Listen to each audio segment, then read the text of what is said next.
Баршаңызға сәлем, ұлыстың ұлы күні Наурыз мейрамы құтты болсын.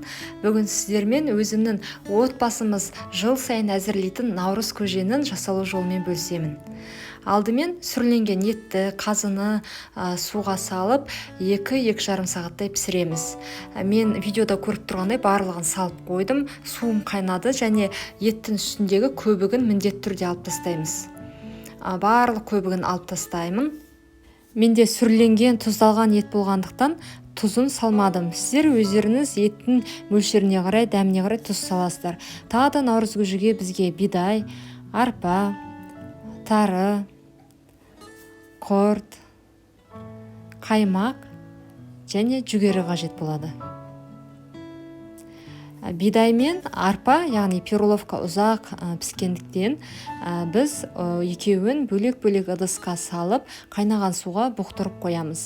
1 сағаттай тұрады қайнаған суда, кішкене жұмсарады, сол кезде пісірген кезде тезірек пісетін болады. Ет 2,5 сағаттай пісті, толығымен дайын болды. Енді осы еттің барлығын сорпадан алып тастаймыз. Барлығын алып, қазір сорпаны сүземін.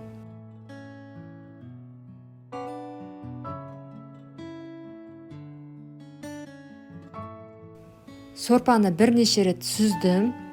Енді осы сүзілген сорпаға жаңағы бұқтырылған 1 сағаттай тұрған перловканы,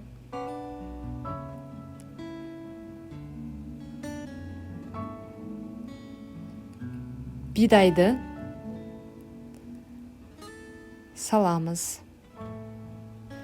Бидай мен арпа қайнаған суда 1 сағаттай тұрып, жібіп жұмсады. Сондықтан сорпаға салғаннан кейін 1,5 сағаттың ішінде пісіп дайын болады.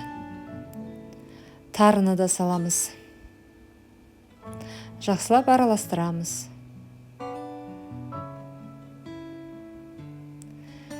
Енді піскен етімізді ұсақтап тураймыз.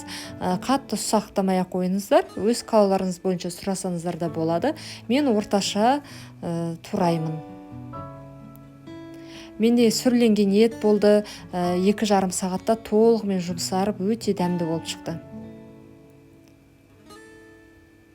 Барлығын жақсылап тураймыз.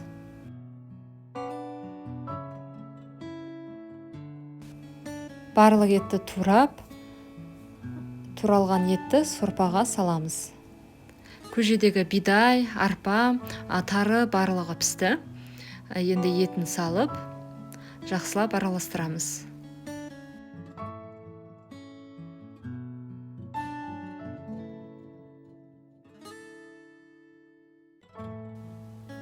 Көжеге кептірілген қамыр саламын. Өзім жайып кептіріп қойған қамыр. Біз өзіміз отбасымызбен жыл сайын наурыз көже жасаған кезде міндетті түрде қамыр қосамыз. Жайып қоссақ та болады. Менікі кептірілген өзім жайған қамыр болғандықтан саламын. Бірақ өте көп салудың қажеті жоқ, себебі өте қою болып кетеді. Салып, жақсылап араластырып, 5 минуттай қайнатамын. Сол 5 минут ішінде қамыр да піседі. Наурыз көже дайын. Енді осы сорпаны қазір мен құрттың үстіне құйып қоямын. Құрт қатты болғандықтан толығымен жібуі керек, және жібіген құртты мен ең артынан наурыз көжеге саламын. Дайын жүгеріні саламын көжеге, ең артынан піскеннен кейін. Және қатықты саламын. Менде үйдің қатығы, кішкене сорпаны қосып жіберемін қатыққа, және жақсылап араластырып, осы қатықты көжеге саламын. Бірақ көп мөлшерде салған жоқпын.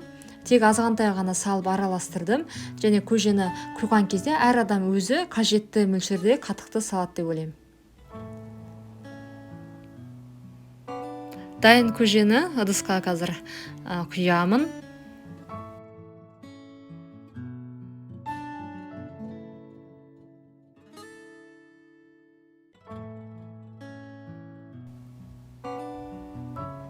Наурыз көже дайын, өте дәмді болып шықты. Осы рецепт бойынша наурыз көже дайындасаңыздар, комментарий жазып, лайк басуды ұмытпаңыздар. Сіздермен бірге Гүлфия.